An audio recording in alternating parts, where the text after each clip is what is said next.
We got more stuff. Anything else you have left to say for Final Fantasy? Not Final Fantasy. For Jesus Dragon Christ. Quest VIII. Before we move on to rankings. Well, I would definitely recommend this if you're interested in like a solid RPG experience with good story and amazing gameplay. I would definitely recommend it for any of those that are interested in a starting point of the series, maybe somewhere to jump in. I would recommend this as the game to start on.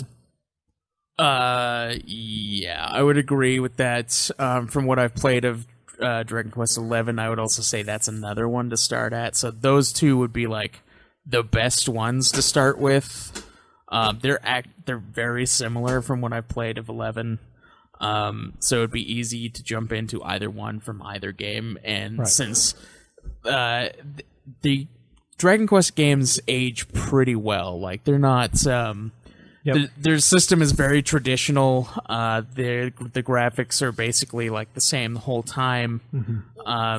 They're not going to degrade at all. They're not like they're not like a jarring first attempt of like 3D graphics at any point. It's just, you know, pretty 2D graphics and then really pretty 3D graphics. You know, it's basically how Dragon Quest has been. So there's not like, but 8 and 11 I would say are the best jumping on points. 5 is another good one. But 4 is 8, okay. Yeah. 3 is okay. So 8 just okay. 8 is a really good game, and it's one of the best RPGs I've ever played. I would highly recommend playing this game, even if you're not really that interested in Dragon Quest. It is a fantastic RPG on its own. It's definitely not genre defining, but it's I would say a mastery of that particular genre. This game specifically, I just think the gameplay is. It is awesome. a mastery of the old school RPG done in a 3D environment. Yeah, a more modern experience of the classic style of RPG. I got to second everything Craig said. It is arguably discussable that it's, without a doubt, in my top 10 RPGs of all time. That's fair. No doubt. And arguably to be maybe into like a top 6 or 7, given into an argument. It is that goddamn great. It is very, very solid. And I can find very little that I can complain about it. Maybe there's a minute thing within the character progression and the development of the hero not being nearly as great as 5's. But that's just me being extremely fucking nitpicky. So, yeah, it is phenomenal, and anybody who enjoys video games, not just RPGs, it is a must play. You're gonna laugh. You're gonna think it's awesome. If you're into puns, yeah, that Jessica's sums up Dragon life, Quest pretty well. There's lots of puns throughout the series, which I enjoy. It has quite a few, especially in them fucking monster names. That jargon, dude. I'll never get over the jargon.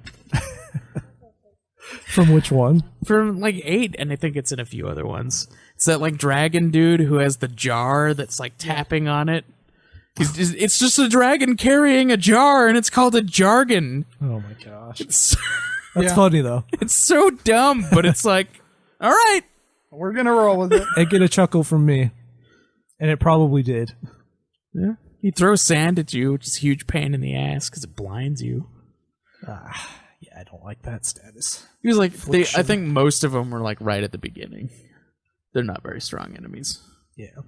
So, interesting thing on one of the critical reviews that I found funny was that Nick Margos of OneUp.com praised the game's British tinted localization, saying how the humor is often successful except for a few puns that will on occasion make you want to die. Parkin describes the voice acting as a mashup of Monty Python and The Princess Bride. Fantasy farce driving the cute narrative and the ideal oral vehicle. I didn't think of it that way. Definitely Princess Bride vibes. Yeah, I agree with that. It's not satirical enough to be Monty Python.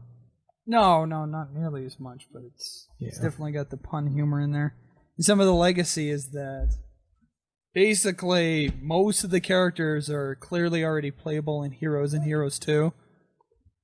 So, like, the entire cast of 8 seems to be represented in those games. So, except for, like, the main characters.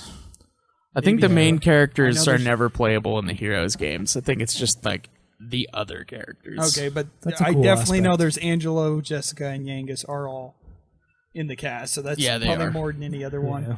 And as far as, like, the whole dungeon series goes, the Dragon Quest and Final Fantasy share with Chocobo's Dungeon and Tornico's Dungeon and all that. Yangus apparently has one on PS2, which we've never got now, Jessica's or are we Dungeon. going to? I'll I explore will Jessica's explore dungeon. those depths. Go spelunking. So, Oh, hi there. I hope you enjoyed this clip from Puff Puff Hour, a Dragon Quest podcast. If you happen to like what you see, you should subscribe. We have full podcast episodes detailing the main series of Dragon Quest 1 through 11. Oh yeah, and if you like the content, you should check out our other shows from All Out Geekdom Entertainment. We have Nude Clan and Ultima Final Fantasy, the ultimate Final Fantasy podcast. Or, Dragon Quest.